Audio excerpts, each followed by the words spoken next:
Hey folks, Trisha Curtis, CEO, Petroners and host of the Petroners podcast.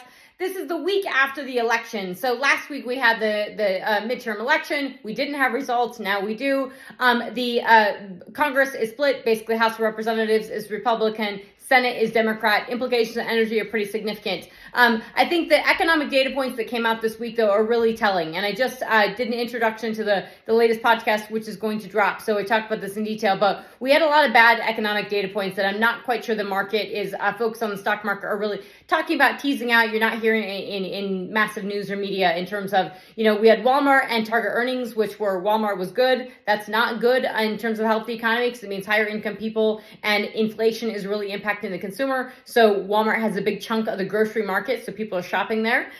Target, not so good.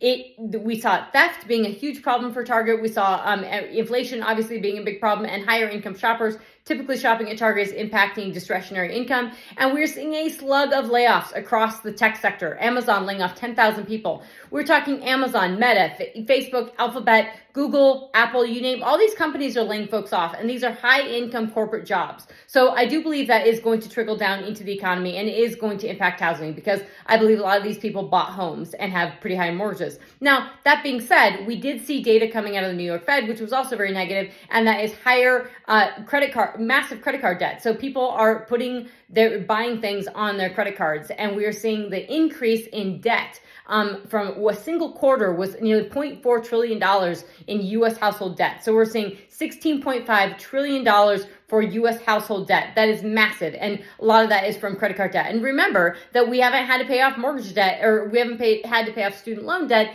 in years. So we've seen that sort of decline, but that's a really significant implication. So really hope you guys take a listen to the latest podcast with Toby Rice. So much is going on in the stock market and the energy market, energy security. I just recorded an introduction for the podcast that's going to drop next week, which is going to be, or around the holidays at some point, is going to be the podcast with, was a panel discussion I did in Washington, D.C. the day after the election on November 9th. Amazing discussion, fantastic policy discussion. So talk to you soon, folks. Bye.